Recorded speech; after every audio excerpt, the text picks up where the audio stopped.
Hello, sensitive souls. I'm Stephanie Redfeather, and I have felt led to share some tools with you to help you manage what I'm sure is a great deal of stress and overwhelm while the country and the world are dealing with the COVID-19 virus and all of the uncertainty about what it means for us personally, our communities, our families, our country, our entire globe. And so as an empath, I have a pretty robust daily practice of clearing my energy field, some things that I do daily, some things that I do, that maybe are a deeper dive that I'll do every few days or once a week. But today I specifically want to focus on our nervous systems. And so as empaths, one of the qualities that we show up with on this planet is that we have extra sensitive nervous system. It's like all of our receptors got turned up to 200% instead of 100%. And so that already makes us prone to overwhelm and overstimulation. I want to talk specifically about some practices to help you purge your nervous system, specifically because of all of the stress and all of the fear and the uncertainty that's going on right now. Nervous systems need to purge. We can't just, put it on autopilot and have our nervous system just kind of manage itself. That might work for other people, but for us, we need to bring conscious effort into clearing and purging our nervous system. If a dog gets scared, frightened, traumatized, their natural response is they're going to go somewhere under a bush, under a table, and hide, and they're going to shake and quiver and let the experience move through their nervous system, purge it, complete with the experience, and then they're okay. And what happens for us as empaths and for all humans too is that our fast-paced world, our overbooked calendars, our over-obliged schedules, and just the, kind of remnants of the patriarchal values of work hard and push through and make it happen and suck it up. I mean, I was in the military for 10 years, so I got to live and experience firsthand the shove it down and keep going. And so it's really important that if you can, on a daily basis, at the end of the day is the perfect time to do this, is to give your nervous system the time that it needs to purge, to process, to go in the corner and quiver and shake, to let all of that input and overstimulation and, sensory chaos to purge and release. So there are several ways that you can do this. There's many ways, and I'm just going to give you a few. The first thing is you got to bring consciousness. You've got to give yourself time to do this practice. Getting out in nature is incredibly important. The practice of earthing, as it's called. Now that we're getting into spring, go out if you can. Take your shoes off. When we wear shoes that have rubber soles, we are insulating ourselves from an exchange of electromagnetic energy between ourselves and the earth. We're electromagnetic beings. The earth is an electromagnetic being. There is a beneficial, necessary exchange that happens when we walk on the earth, when our physical body touches it, whether it's hugging a tree or laying on the ground. And so I encourage you, that's a great way to purge. If you go out there with the intention of Mother Earth, please, take my dross, take this excess, because Mother Earth is happy to do that. Don't think of it as like, I'm gonna, let's go flush the toilet on Mother Earth. Blah. She is happy to receive that from us because she has the ability, just like manure is turned into fertilizer, she can transmute those energies. Matter is neither created nor destroyed, it just changes form. And so she's able to change that form into something beneficial. So call on Big Mama, okay? Don't feel like you have to, not bother her today. She wants to support you. A shamanic practice that I learned that I find very helpful in specific incidents that I want to share with you. So for example, if I'm in some kind of committee meeting or group setting, or something where there's a lot of people or multiple people. It could be 6, it could be 100, whatever.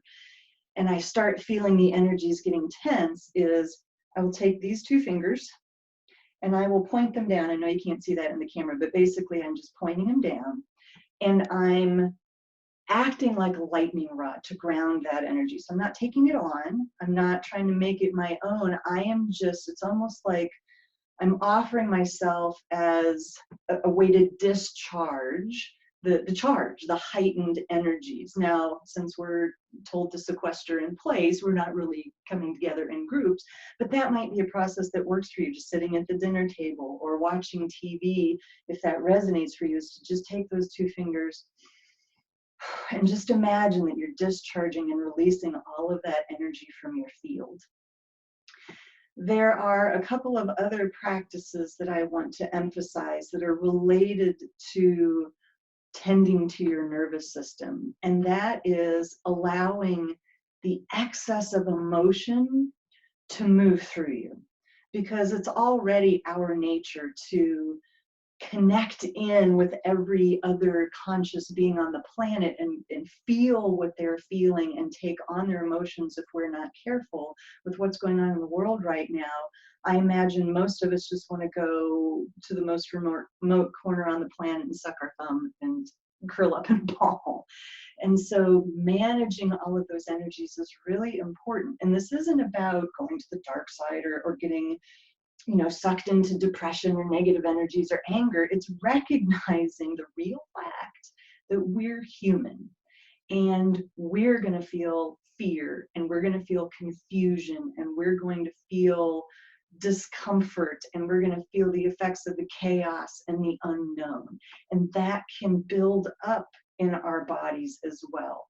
And so it is really crucial that you have practices to move that energy so it doesn't get stuck, so it doesn't build up. There are several techniques that I use that I want to share with you. Physical movement is incredibly helpful to me. And so if you know what shamanic breath work is, you know, and you're able, if you're a facilitator, you can facilitate yourself. That's excellent. I know that's not going to be most of you, but that's a fabulous tool for moving energy.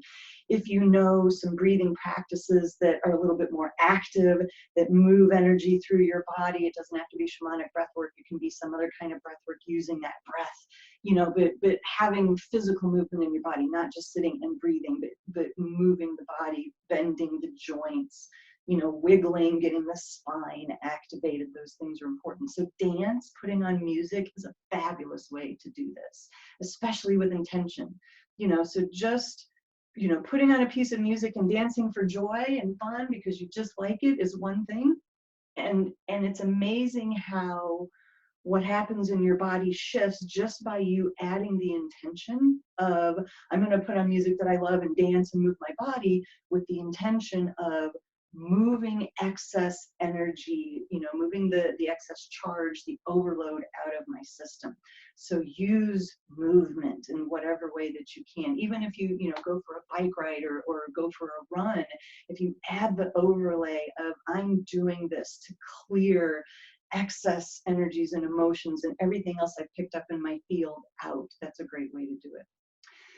There's a couple of vocalization processes that you can use. These are going to sound weird, and so I just want to tell you, don't freak out, because, you know, one of these sort of sounds like I'm going to be possessed, and I'm not. So if you are able to do this, one of these is just vocalizing, letting sound come out of you.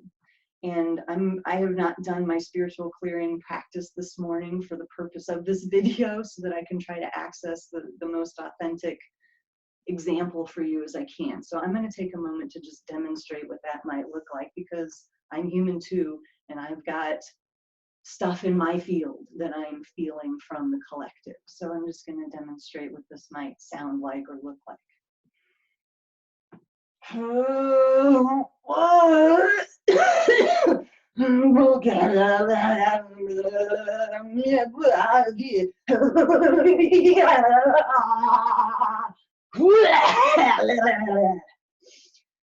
Okay, I'm not possessed, I promise. Okay, I have a lot of experience with this kind of technique. Try it if you can, because it's an organic way of just letting that energy move out of you. And you notice that my body started moving. It's just a natural reaction that happens when the energy starts moving, the vocalization happens, my body starts doing things too to help assist that energy in moving out. Another thing that you can do that's vocalization, but maybe not so freaky, if you're not comfortable with this sort of thing, you're not used to it, is something one of my teachers taught me called gobbledygook. And so it's a way of speaking, you know, like if you're angry or you just want to say something and get it out, you just make up a language. You just go,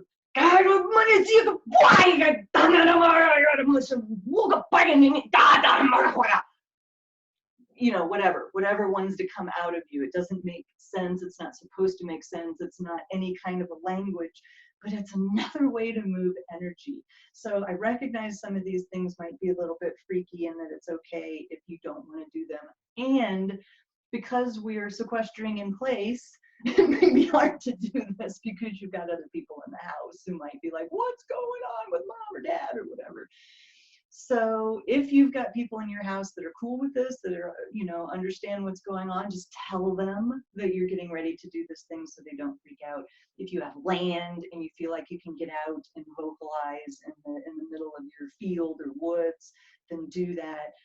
The biggest point that I'm trying to make here is take extra time to purge your nervous system at the end of the day, to reset yourself back down to zero. Another phrase that came to me as I was leading a group one time is the concept of lowering your energetic center of gravity. So we have a physical center of gravity, depending on man or woman, it's in a slightly different place, but lowering your energetic center of gravity is really about dropping the energetic center, because when we get nervous, when we get ungrounded, when our energetic engine starts churning, you know, our RPMs start going up into the red zone. We have a lot of stuff to do. I got to do this and then I got to do that. And I'm thinking about this and this project is due and how am I going to handle this? And you can just feel the energy being, and it moves up your body. So lowering your energetic center of gravity is a great way to start any of these practices. Slowing your biorhythms down is another concept to tune into, because, you know, just like I said, our biorhythms, our cycles start, you know, the RPMs start revving, and we need to slow back down, ground into the earth, give ourselves an opportunity to purge and clear. So these are just a few things that I wanted to share with you. I wanted to bring consciousness to this subject, especially for the sensitive souls out there, but these would be great practices for every human, because whether you know it or not, you're an energetic being. And whether you know it or not, we are influenced by everything around us. Our energy containers are dynamic. They are not static. They're influenced internally by our energetic, emotional, physical, spiritual state of being. They are influenced by things going on externally as well. And so tending to our field is a daily practice, because that's just the nature of living with this thing that is alive. So I wish you blessings. I wish you the highest vibration possible, and peace and trusting as we move through these times.